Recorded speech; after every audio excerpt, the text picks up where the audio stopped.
नमस्कार, मैं हूं आपके साथ मंजरी। श्रोताओं, अभी का जो दौर है उसमें बेरोजगारी जो है वो बढ़ सी गई है।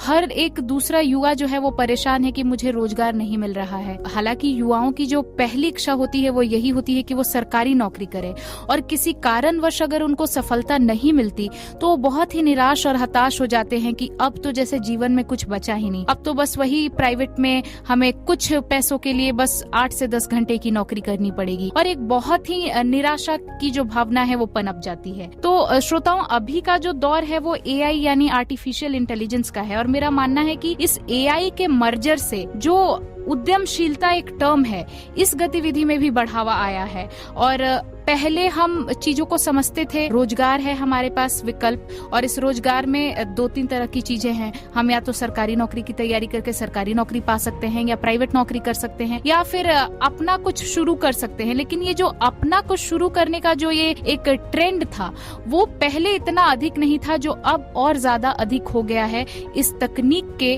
नए दौर में मर्जर से। तो इस मामले में जो हमारा झुंझुनू का श्री जेजेटी विश्वविद्यालय है, ये भी विशेष ध्यान रख रहा है, और इसी कड़ी में अनेक कार्यक्रम लगातार आयोजित किए जा रहे हैं हमारे विश्वविद्यालय यानी श्री जेजेटी यूनिवर्सिटी में भी। हमारे लिए बहुत सौभाग्य की बात है श्रोताओं की जो हितेश पोरवाल जी हैं वो अभी हमारे साथ भी जुड़े हैं। सबसे पहले हितेश पोरवाल जी का मैं मंजरी अपनी तरफ से और अपने हजारों श्रोताओं की तरफ से बहुत बहुत स्वागत करती हूँ। Thank you so much, I am so happy to be here. मैं बहुत खुश हूँ। हम भी बहुत खुश हैं हितेश जी आपसे जुड़ के। का ये जो कार्यक्रम है वो इसीलिए बहुत विशेष हो जाएगा क्योंकि आज की इस वार्ता में हम ऐसे विषय पर वार्ता करेंगे जिसके बाद आप लोग अगर निराश हैं और आपको नहीं पता कि हम ये भी कर सकते हैं, तो इन सारे बातों का जो जवाब है ये हितेश पोरवाल जी हमें देंगे। तो आइए आज हम जानते हैं कि उद्यमशीलता क्या है और इसमें हम किस तरह शुरू कर सकते हैं। लेकिन विषय पर जाने से पहले मैं चाहूंगी कि हितेश जी आप अपने बारे में हमारे श्रोताओं को बताएं, और उसके बाद हम फिर विषय पर आते हैं और इस वार्ता को आगे बढ़ाते हैं। श्योर। तो सबसे पहले तो मैं भी जोधपुर रहूं, और मैंने अपना एमबीए और सीएफए करने के बाद मैं 1998 में बॉम्बे शिफ्ट हुआ। बॉम्बे में मुझे first job Bombay stock exchange में मिला। वहाँ पे मैंने 5 साल काम किया। मैं वहाँ पे जो सेंसेक्स आता है इंडेक्स, उस डिपार्टमेंट का हेड था 2002 से 2004 तक। उसके बाद में मैंने एक अमेरिकन हेज फंड एडमिनिस्ट्रेटर की कंपनी थी। वो टाइम था अमेरिका से जॉब इंडिया शिफ्ट हो रहे थे, जो आउटसोर्सिंग बूम था, उसका हमें फ़ायदा हुआ। हमने इंडिया में कंपनी स्टार्ट की और उसको ग्रो किया। मैंने वहाँ पे 14 साल काम किया और मैं 2013 में एमडी बना। एमडी बनने के 5 साल बाद मुझे ये रियलाइज़ हुआ कि मैं एक क्रिएटिव इंसान हूँ। मुझे नई चीज़ें क्रिएट करने में अच्छा फील होता है, और उसके लिए मैंने अपना जॉब छोड़ के आत्मनिर्भरता का जो टॉपिक इंडिया में चल रहा था उस समय, उसके ऊपर ये सोचा कि जो लाखों करोड़ों यूथ हैं, अगर उन्हें जॉब नहीं मिलता है तो वो अच्छे से एक अच्छा बिजनेस है, स्टार्टअप का आइडिया कैसे आइडेंटिफाई करें। और हम होलसेल की बात कर रहे हैं, 1-2 लोगों की नहीं बात कर रहे हैं, लाखों करोड़ों की बात कर रहे हैं। तो हमें टेक्नोलॉजी यूज करके उस प्रॉब्लम को कैसे सॉल्व करें, उसके ऊपर मेरा 3-4 साल से मंथन चल रहा था। और मैं अभी एक एंटरप्रेन्योर हूँ। मैं बिज स्टार्ट का फाउंडर हूँ, जो एक प्री इंक्यूबेशन टेक प्लेटफॉर्म है यूनिवर्सिटीज, कॉलेजेस, स्कूल के लिए, जहाँ पे बच्चे एजुकेशन के साथ साथ एंटरप्रेन्योरशिप के बारे में सीख सकते हैं। वो समझ सकते हैं कि हमारे में एंटरप्रेन्योरियल क्वालिटीज हैं या नहीं है। अगर हैं तो हम किस तरह का बिजनेस हम स्टार्ट कर सकते हैं। वो स्टार्टअप है, सेल्फ एम्प्लॉयमेंट है, व्यवसाय है, तो उसका पूरा प्लेटफॉर्म हमने क्रिएट किया है। ने जैसा कि कहा कि कुछ भी शुरू करने से पहले हमें ये समझना जरूरी होता है कि क्या इस कार्य को करने की क्षमता हम में है कि नहीं। तो जो मेरा अगला सवाल है, जो हम विषय पर जहाँ से बात शुरुआत करना चाहते हैं, वो ये है कि उद्यमशीलता में युवाओं और विशेष करके विद्यार्थियों को हम किस तरह से जोड़ सकते हैं। वैसे तो अब ये जो विषय है वो बहुत ही स्कूल लेवल से ही बच्चों को बताया जाना शुरू हो चुका है भारत में भी, लेकिन अभी भी हम खास करके ग्रामीण क्षेत्रों की बात कहें तो एक हमें गैप दिखने को मिलता है। तो हम उन विद्यार्थियों तक कैसे अपनी बात पहुंचा सकते हैं कि उद्यमशीलता ये जो एक शब्द है वो अपने आप में मतलब एक नया करने की कितनी संभावनाएं रखता है, पहली बात। और दूसरा, इसको करके हम करियर में कैसे आगे बढ़ सकते हैं, इस बारे में आपकी क्या राय है? देखिए, स्टूडेंट्स के सामने खाली दो ऑप्शन है, मोटा मोटी अगर हम उसके ऊपर बात करें। एक जॉब है, एक एंटरप्रेन्योरशिप है। इंडिया में पिछले 40 साल का एजुकेशन सिस्टम है वो जॉब की तरफ था। लोग एजुकेशन में आते थे to get a job, which was fine. इतने साल अच्छा सा हुआ, उसमें आउटसोर्सिंग का जैसे बूम था तो अच्छे जॉब आए। अभी जॉब नहीं आ रहे हैं, तो उसमें ये ऑप्शन आ गया कि अगर आप टॉप 5% एकेडमिकली हैं तो आपको अच्छा जॉब मिलता है, नहीं तो आपको कॉम्प्रोमाइज करना पड़ता है। आपको सैलरी में कॉम्प्रोमाइज करना पड़ता है, लोकेशन, ऑफिस आवर्स सब में कॉम्प्रोमाइज करना पड़ता है। ट्रू। हमारा ये आइडिया है कि आप जब कॉलेज में हैं या स्कूल में हैं तब आप एंटरप्रेन्योरशिप को एक वायबल, एक फीजिबल करियर ऑप्शन के हिसाब से समझें। जब तक आप समझेंगे नहीं तब तक आप हाथ ऊपर कर नहीं कह पाएंगे कि मुझे भी एंटरप्रेन्योर बनना है। आज की तारीख में क्या हो रहा है, हम क्लास में जाके सबसे पूछते हैं who wants to be an entrepreneur, और में भी 2% लोग हाथ ऊपर कर रहे हैं। वो 98% क्यों नहीं कर रहे हैं? क्योंकि उसमें से 50% को पता ही नहीं है कि एंटरप्रेन्योरशिप है क्या। क्योंकि एजुकेशन सिस्टम में इतने सालों से हमने सिखाया ही नहीं है, तो ये गैप हो गया है। हमें ये लगता है कि बच्चे इंटरेस्टेड नहीं है। हमारा ये मानना है बच्चों को एंटरप्रेन्योरशिप के बारे में नॉलेज ही नहीं है तो वो ऑप्ट कैसे करें। ये प्रॉब्लम है इंडिया में। ट्रू, ने बहुत सही कहा कि जब हमें पहले पता ही नहीं होगा कि ये होता क्या है तो हम इस राह पर चलेंगे कैसे। अभी क्योंकि आप हमारे साथ जुड़े हैं, श्री जेजेटी विश्वविद्यालय को आप पहले से भी जानते हैं, तो झुंझुनू के इस चुड़ेला गांव में ये विश्वविद्यालय है। आपके अनुसार ये जो श्री जेजेटी विश्वविद्यालय है वो इस मुहिम में अपनी भूमिका कैसे निभा सकता है? देखिए, एक तो उन्होंने शुरुआत तो कर दी है। उनकी ये इच्छा है कि बच्चों का होलिस्टिक विकास, उस सर्वांगीण अगर विकास की हम बात करते हैं, उनके जो ओनर है उनका ये इंटेंशन है। उनके साथ में मेरी बहुत सी मीटिंग हुई, विजन उनका बहुत अच्छा है। उनका ये मानना है कि जो भी लोकल अपॉर्चुनिटीज है, हमने बात की उद्यमशीलता की। उद्यमशीलता एक वर्ड नहीं है, ये एक अपॉर्चुनिटी जिसमें या तो आप लोकल प्रॉब्लम्स को आइडेंटिफाई करें और उसका कोई सोल्यूशन का व्यापार करें, वो एक अप्रोच हो सकती है। एक आप ये देख सकते हैं कि यहाँ पे लोकल एडवांटेज हमें क्या है, क्या कोई ऐसे रिसोर्सेज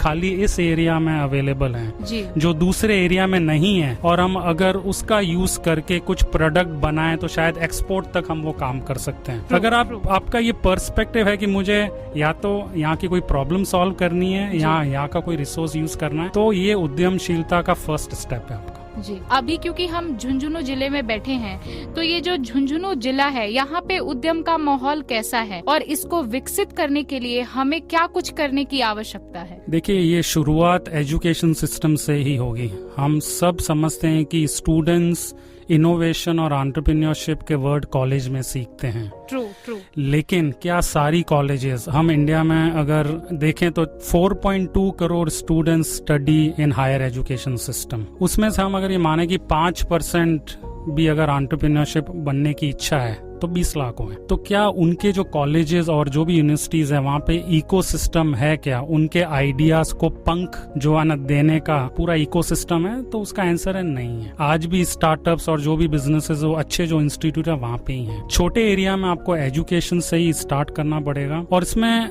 खाली हमें एंटरप्रेन्योरशिप एजुकेट नहीं कहना। This is not a traditional thing which you teach. Entrepreneurship के प्रकार क्या होते हैं, इसकी क्या डेफिनेशन, ये उससे नहीं होगा।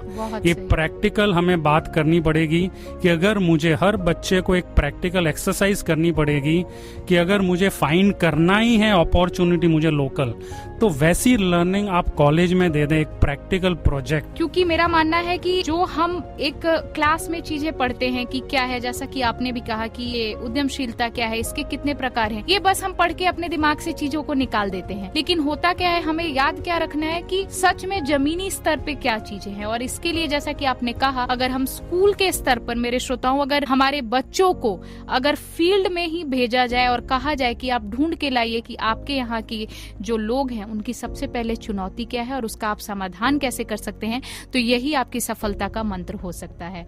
हितेश जी, जो सरकार है वो भी स्वरोजगार को बढ़ावा देने देने के लिए बहुत कुछ कर रही है। ऐसे में आपको क्या लगता है कि सरकार का ये जो प्रयास है वो क्या है और वो कितना जो है वो इस मुहिम को आगे बढ़ाने में सहायक है? देखिए, इंडिया की इकोनॉमी अभी $4 ट्रिलियन की है।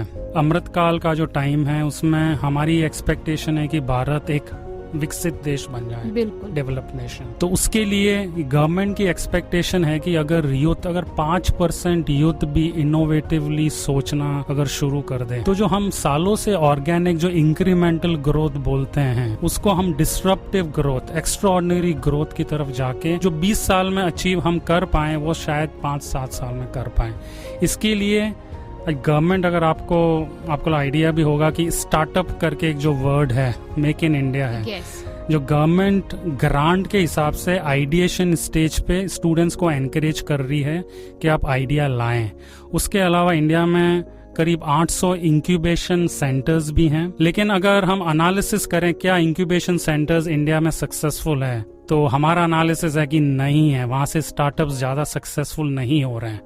उसका हमने एनालिसिस किया है कि एक प्री इंक्यूबेशन स्टेप होता है, इंक्यूबेशन से पहले कि आइडिया के बारे में कैसे सोचना, how to identify innovative idea. उसके 1-2 जैसे एग्जाम्पल्स हैं। आपकी लाइफ में पर्सनल प्रॉब्लम क्या है, अगर आपके लाइफ में वो प्रॉब्लम है तो शायद हजारों लाखों लोगों को भी प्रॉब्लम, अगर उसका सोल्यूशन आप लेके आए तो उसका बिजनेस हो सकता है। एक ये हो सकता है कि आपको जिस फील्ड में पैशन की बात करते हैं, लेकिन पैशन इज नॉट एनफ, उसके साथ में एक्सपर्टीज बहुत जरूरी है। एक्सपर्टीज क्या हुआ, क्या आप 10,000 घंटे उस पैशन के ऊपर काम करने के लिए तैयार हैं? 10,000 घंटे का investment plus passion is equal to success. एक है कि वो कौन से ग्राहक हैं जिनकी तरफ कोई ध्यान नहीं दे रहा है। हमारे यहाँ पे छुट्टे पैसे की प्रॉब्लम थी, हमें टॉफियां बांटी जाती थी सालों साल। इतने बड़े बड़े बैंक्स हैं, उन्होंने अपॉर्चुनिटी नहीं देखी, एक पेटीएम वाले को आके वो प्रॉब्लम सॉल्व करनी पड़ी। तो क्या हमारा वो दृष्टिकोण है कि कौन सा अंडर सर्व्ड या अनसर्व्ड क्लाइंट है? अभी मैं किसी से बात कर रहा था, उन्होंने बोला कि हमारे यहाँ पे ओला उबर तो नहीं आ सकती, विमेन सेफ्टी का इश्यू है। अगर विमेन को कॉलेज से घर पे जाना है तो हम क्या वहाँ पे ऑटोमेशन या इनोवेशन कर सकते हैं? हमें उस लेवल पे एक छोटी प्रॉब्लम, ऐसे लोग जिनकी तरफ कोई ध्यान नहीं दे रहा है, वहां से स्टार्टअप की शुरुआत होती है। बड़े आइडिया पे आप न जाएं, एक छोटा निश फाइंड करें, निश जो बोलते हैं, उनका प्रॉब्लम सॉल्व करने का एक्सपेरिमेंट करें। उसका मतलब ये भी है कि आपको स्टार्टअप के लिए ज्यादा फंडिंग की जरूरत नहीं है। स्टार्टअप शुरुआत होता है एक एक्सपेरिमेंट से, वो एक्सपेरिमेंट अगर सक्सेस हुआ तो आपको आगे प्रोडक्ट के ऊपर इन्वेस्टमेंट करना है, नहीं तो नहीं करना है। जनरली स्टूडेंट्स का भी होता है कि अगर मुझे फंडिंग मिल जाए तो मैं स्टार्टअप लॉन्च करूं या बिजनेस लॉन्च करूं। ऐसा नहीं होता है। आप ये नहीं बोल सकते कि मुझे नाइकी के जूते दो फिर मैं भागना चालू करूंगा, ऐसा नहीं होता है। आपको पहले भागकर बताना पड़ता है कि मैं भाग सकता हूं। और एक एंटरप्रेन्योरशिप का ये क्वालिटी कि आप जहाँ भी हैं, आपके पास जो भी रिसोर्सेज हैं, उसमें आपने क्या किया, कुछ किया तो आप एंटरप्रेन्योर हैं। अगर आप ये वेट कर रहे हैं कि कोई मुझे फंडिंग देगा तो आप एंटरप्रेन्योर नहीं है शायद। बहुत सही कहा आपने। और मैं जो अगला सवाल पूछने वाली थी उसके बहुत सारे जो पॉइंट्स हैं वो आपने इसी आंसर में कंक्लूड कर लिया, लेकिन मैं फिर भी चाहूंगी कि आप एक बार विस्तार से हमें ये बताएं, एक सफल उद्यमी बनने के लिए हमें किन किन बातों का विशेष ध्यान रखना होता है और एक सफल उद्यमी के क्या क्या गुण होते हैं। इसके अलावा और कौन कौन से स्टेप्स हैं जो एक उद्यमी को ध्यान में रखना चाहिए और किन किन चीजों को वो सुधार के अपनी इस उद्यम यात्रा को और सफल बना सकता है, इस बारे में हमारे श्रोताओं को विस्तार से बताइए। ये आपका सवाल बहुत इम्पोर्टेंट है। पहली क्वालिटी, एंटरप्रेन्योर वो है जो प्रॉब्लम में अपॉर्चुनिटी को देखता है। मैं जब जोधपुर से बॉम्बे शिफ्ट हुआ तो मैंने कुछ गलतियां की, मुझे $6 बिलियन का लॉस हुआ। मैं आपको एक्सप्लेन करता हूँ। मैंने ट्रांसपोर्टेशन की प्रॉब्लम वहाँ पे बॉम्बे में देखी, मैंने उसके बारे में कंप्लेन किया। कंप्लेन करने में मजा आया। जब मैं कंप्लेन कर रहा था उस समय 2 दोस्त थे, उन्होंने सेम प्रॉब्लम को देखा, उन्होंने अपॉर्चुनिटी देखी और उन्होंने ओला क्रिएट कर दिया। ओला आज की तारीख में $5 बिलियन की, मैं भी कर सकता था। मेरा जो चश्मा था वो प्रॉब्लम को देख के उसके बारे में कंप्लेन करने वाला था। एक मैंने राइट। दूसरा, बॉम्बे में कहीं भी फिल्म में उस समय हम आज जाते थे तो ब्लैक में टिकट मिलते थे, राइट। तो उसमें भी मैंने वो वहाँ पे जाके प्रॉब्लम को देखा और उसके बारे में कंप्लेन किया। मुझे बहुत अच्छा लगता था। राइट, उसके बारे में कंप्लेन करना। उसी समय 2 दोस्त थे वापस, उन्होंने सेम प्रॉब्लम को देखा, उन्होंने बुक माई शो चालू किया, वो आज 1 बिलियन के डॉलर। उसके बाद में मैंने मेरी लाइफ में एक सीख ली, मैंने मेरा चश्मा चेंज किया। अभी मैं जब भी कोई प्रॉब्लम या समस्या को देखता हूँ, मैं उसमें देखता हूँ इसमें बिजनेस की अपॉर्चुनिटी क्या है, क्योंकि अगर वो समस्या है और उसका हल नहीं है, मतलब वो हल ही आपका बिजनेस अपॉर्चुनिटी। तो पहला ये हो गया कि are you seeing an opportunity in a problem, वो फर्स्ट क्वालिटी है। सेकंड क्वालिटी है आपको एक ड्रीमर होना इम्पोर्टेंट है, राइट। आपको ड्रीम करना, बिग ड्रीम, लेकिन सपने के साथ में आपके पास जो भी रिसोर्सेज उससे आपको स्टार्ट करना है। देखिए, बाहर आज रह के आप बिजनेस स्टार्ट नहीं कर सकते। सक्सेसफुल स्टार्टअप के लिए एक इम्पोर्टेंट वर्ड है इनसाइट। आप जब शुरू करते हैं ना, उसके बाद में आप कस्टमर का पेन समझना चालू करते हैं, उसके बाद स्टार्ट करने के बाद अपॉर्चुनिटी आपको क्लियरली दिखती है। उसके बाद में तीसरा, इंडिया में आपके जो रिलेटिव हैं, आपके अड़ोस पड़ोस के लोग हैं, आपका जो पीयर प्रेशर है, उसके कारण आप फेल नहीं होना चाहते हैं। स्टूडेंट्स को मैं ये बोलना चाहूंगा कि 22 से 26-28 साल का जो पीरियड है, 5-6 साल, आपका 30 साल का करियर है, वो 5 साल में आप फेल होने के लिए तैयार रहें। आप 1-2 बार फेल भी हो गए, तीसरा प्रोजेक्ट जो आप चालू करेंगे वेंचर, वो आपका 100% होगा सक्सेस। बच्चों की गलती ये होती है कि वो फर्स्ट टाइम से सेफ खेलना चालू करते हैं। 24-25 साल is not a age to play safe, it is an age to take a little bit of risk. और आप रेडी रहिए कि लोग आपको जज करेंगे। आपके फ्रेंड्स का जॉब लग गया है, उनकी इनकम चालू भी हो गई है, आपकी नहीं हुई है, उससे प्रेशर में ना आए। आपके पास 30 साल का जर्नी है, take it as a marathon. आपको 4-5 साल में सक्सेस होके नहीं शो करना है। तो एक वो क्वालिटी कि be ready to fail. Finally आपको थोड़ा इमेजिनेटिव भी होना पड़ेगा। हमारे यहाँ पे सबको बहुत से आइडियाज आते हैं, लेकिन हम ही उन आइडियाज को नकार लेते हैं, शायद अच्छा नहीं है। Don't self doubt, right. आपको जो भी इमेजिनेशन होके आइडिया आया है स्टार्टअप का, उसका प्रोटोटाइप बना के वैलिडेट तो करें। आप जाएं तो सही, 4 कस्टमर से बात करें। अगर आपने सही प्रॉब्लम को आइडेंटिफाई किया है और उसमें कस्टमर आपको पेमेंट करने के लिए तैयार है, आप मान के चलिए दैट इज द बेसिक। वो अगर आपका सही हो गया, और फाइनली एक एंटरप्रेन्योर जो सक्सेसफुल एंटरप्रेन्योर है, वो कभी भी समस्या से प्रेम करता है, अपने सोल्यूशन से प्रेम नहीं करता है। इंडिया में स्टार्टअप्स इसके लिए भी फेल होते हैं क्योंकि उनके पास अच्छा सोल्यूशन का आइडिया है और वो ढूंढ रहे हैं कि क्या प्रॉब्लम है, कौन कस्टमर हमें उस सोल्यूशन का पेमेंट करेगा। ऐसे स्टार्टअप्स नहीं शुरू होते हैं। स्टार्टअप प्रॉब्लम से प्यार करके शुरू होते हैं। आपको सोल्यूशन से के संबंध में फ्लेक्सिबल होना पड़ेगा। आपको प्रॉब्लम को छोड़ना नहीं है। जो सोल्यूशन जैसे फिट हो, आपका काम है to pivot, to change the solution and work till you do a product market fit. India में स्टार्टअप इसके लिए फेल होते हैं क्योंकि उनके पास एक आइडिया आ जाता है, उनके पास में सोल्यूशन है, लेकिन फिर वो जब मार्केट में आते हैं तो उन्हें आइडिया आता है कि मार्केट में तो ये प्रॉब्लम ही नहीं है, तो फिर वो आइडिया उनका फेल हो जाता है। तो मेरे श्रोताओं, जैसा कि आपने सुना, हितेश जी का भी यही मानना है कि सबसे पहले अगर आप सफल उद्यमी बनना चाहते हैं तो सबसे पहले कि हमारी प्रॉब्लम्स क्या है, then you have to plan कि इस प्रॉब्लम का सॉल्यूशन हम क्या कर सकते हैं, और फिर जो आपने पेन पेपर पे आइडिया प्लान किया है, फाइनली जो सक्सेस है वो आपको जरूर मिलेगी। और जैसा कि सर ने कहा कि आप 2 बार फेल हो सकते हैं, लेकिन जो तीसरा आप शुरू करेंगे वहीं से आपको सफलता मिलेगी। और फिर आपने वो भी सुना होगा ना, एक रास्ता होता है जिससे हम चल के तुरंत मंजिल तक पहुंच जाते हैं, लेकिन वो बहुत दिनों तक हमारे साथ नहीं रहती। और दूसरा, जिस रास्ते को हम चुनते हैं उससे मंजिल तक पहुंचने में हमें वक्त तो लगता है, लेकिन जब हम एक बार वहां पहुंच जाते हैं तो 30 साल बस हमारे होते हैं, और वहां से हम वो सब पा लेते हैं जिसकी हमें चाहत होती है, जो कि नेम, फेम और मनी है। तो हमें आज आपसे जुड़ के बहुत अच्छा लगा। और एक सवाल आपके जाने से पहले मैं पूछना चाहूंगी, क्योंकि आप खुद एक सफल बिजनेसमैन रहे हैं, तो आपकी सफलता का जो राज है वो क्या था, वो हमारे श्रोताओं के साथ विस्तार से बताएं ताकि हम भी मोटिवेट हो सके आप जैसा बनने के लिए। देखिए, उद्यमशीलता का मतलब ये नहीं कि आप कोई बिजनेस या स्टार्टअप स्टार्ट करें। उद्यमशीलता एक लाइफ स्किल है। मुझे ये लगता है कि मैंने जब 18 साल जॉब किया, उसमें भी मैं उद्यमी था। मैंने उधर भी रिस्क ली।